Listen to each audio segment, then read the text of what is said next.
deliberately misled Parliament. This is in relation to his response to a Bosasa donation.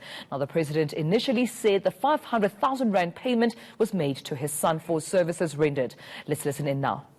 Mr. Watson has committed an offence under the provisions of the Criminal Procedure Act as well as Section 11(3) of the Public Protector Act, and the matter will be dealt with accordingly.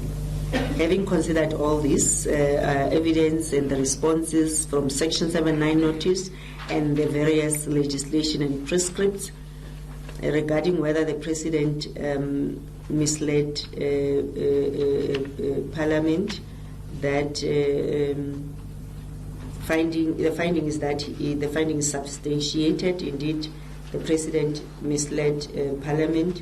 He should have not allowed himself to be responding the way he did, and he should have given himself time to respond or to request to be given an opportunity to go and prepare a response to Mr. Maimane. And then the second question relating to the President improperly and in violation of the provisions of the Executive Code and disclosures of members' interests for the National Assembly, expose himself to any situation involving the risk of a conflict. This remedial action is also substantiated. The President exposed himself to the risk of a conflict between his private interest and his official responsibilities. By then, the President was the Deputy President of the country and was expected to disclose any financial benefit which he received. And again, his explanation that he didn't know about the donors and the donations. He attended the dinners, he addressed the donors, and there's evidence also that he was very actively involved in speaking to some of the donors, because there's evidence in my possession to that aspect. I therefore find that the President's failure to disclose financial interests which accrued to him as a result of the donations received towards the CR 17 to be in violation of paragraph 2 of the Executive Ethics Code, and accordingly amounts to a conduct that is inconsistent with his office as a member of Cabinet as contemplated by Section 96 of the Constitution. Since the other political members or the other members are not members of a Cabinet and were not or subjected to the Executive Members Ethics Act. Regarding whether there was any improper relationship and the suspicion of this money laundering, the allegation I've referred it, or I'm referring it to the relevant authorities in terms of Section 6(4)(c), Roman figure 1 of the Public Protector Act. And the remedial actions which I'm taking, the appropriate remedial action as contemplated in Section 182(1)(c) of the Constitution with a view of remedying the impropriety referred to in the report are the following.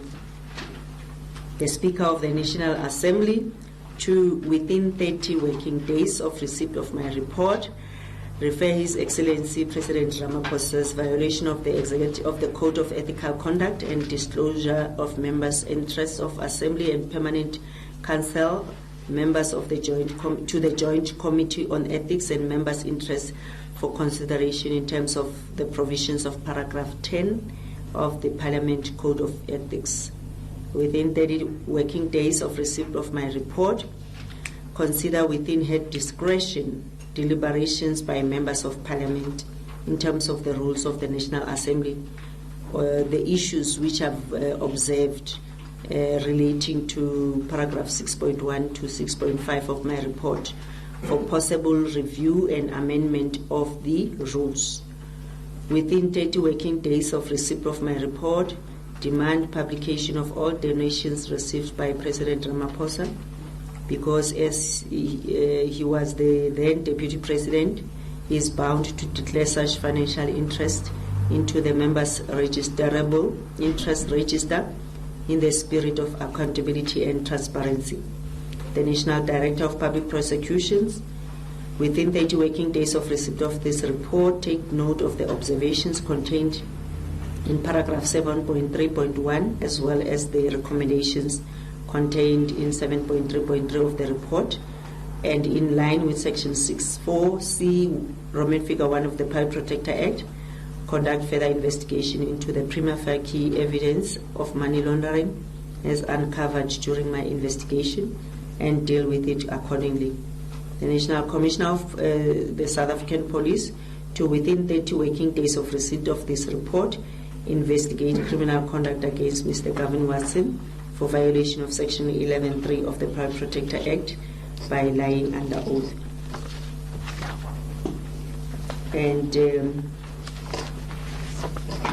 I would like to take this opportunity to thank you for coming. Thank you.